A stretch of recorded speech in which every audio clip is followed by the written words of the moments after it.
Fake allegations, మేము ఎటువంటి fake allegations ఇక్కడ చేయట్లేదు. ఇప్పటికి కూడా we are clear on our stand. Mangli గారు is directly involved in this. ఏదో రిమాండ్ రిపోర్ట్లో ఆమె పేరు లేనంత మాత్రం అవ్వదండి. ఇప్పుడు నా పేరు ఉందండి, నా పేరు చెప్పుకొని ఎవడో వచ్చి ఏదో స్కామ్ చేస్తాడు, పైసలు దొప్పుకొని తింటాడు, అప్పుడు నా రెస్పాన్సిబిలిటీ ఉంటుంది కదా మినిమం. ఈరోజు మంగ్లీ గారు పేరు చెప్పుకొని ఇన్ని డబ్బులు తండుకున్నప్పుడు మరి ఆమె రెస్పాన్సిబిలిటీ ఉంటుంది కదా. ఇంతమంది మొన్న మీరే తండాలకు పోయారు, అక్కడ తండాలలో అడుక్కుంటుంటే చెప్తుంటే వాళ్ళు ఏమంటున్నారండి, మరి ఎందుకు వచ్చినావు మా ఇంటికి 3-4 సార్లు అని అన్నారు. ఇదే శివ చౌహాన్ అంటాడు మా అక్కకి దీనికి సంబంధం లేదు అని చెప్పేసి. ఉందా లేదా అనేది చూస్తున్న ప్రజలందరూ గమనించాలా. నేను ఒకటే రిక్వెస్ట్ చేస్తున్నా, I'm requesting the chief minister of Telangana Revanth Reddy గారు, ఎవరైనా కానివ్వండి, అది మంగ్లీ కానివ్వండి, ఇంకొకటి కానివ్వండి, ఇంకొకటి కానివ్వండి, ఈ రమావత్ మధు అనే పర్సన్కి అండ్ ఎవరైతే ఇందులో ఇన్వాల్వ్ అయి ఉన్నారో వాళ్ళంతటి ఎమ్మెల్యేలు కానివ్వండి, మినిస్టర్స్ కానివ్వండి, ఎంపీలు కానివ్వండి, ప్రతి ఒక్కరిని లాగాల్సిందిగా కోరుకుంటున్నాము.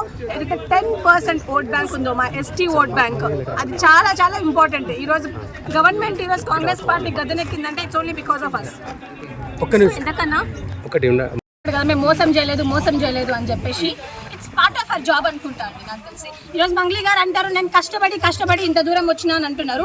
కష్టం అంటే ఏందమ్మా, ఇది కష్టమా?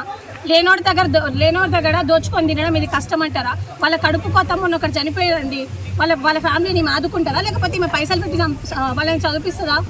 ఇష్టం వచ్చినట్టు ఏదో సోషల్ మీడియాలో పోస్ట్ చేయడం కాదు మంగ్లీ గారు.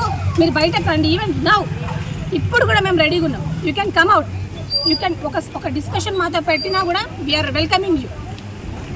అంటే హనుమంతుడి మీద ఒట్టేసి మరీ చెప్పింది కదా, హనుమంతుడి మీద ఒట్టేసి మా ఇష్టదైవమే వదిలేస్తున్నాను. మీరే ఇందాకనే వాళ్ళ బ్రదర్ అన్నారు మాకు దీనికి ఎటువంటి సంబంధం లేదు, నేను హనుమంతుడి భక్తుని, నేను శివలాల్ భక్తుని, నేను తులజా భవాని భక్తులని ఇంకోసారి చెత్త మాటలు మాట్లాడితే, మా దేవుళ్ళ మీద ఒట్లేసి చెత్త అబద్ధాలు చెప్తే మాది చెప్పు తగ్గుతుందని చెప్తున్నాను నేను వాళ్ళకి. చాలా సీరియస్ వార్నింగ్ చేస్తున్నా వాళ్ళ తమ్ముడికి కూడా. అసలు ఏమనుకుంటారంటే నాకు అర్థం కాదు. జాతి పరువు మొత్తం తీసి మళ్ళీ పై నుంచి ఇదంతా ఏంటంటే పంచాయతీ.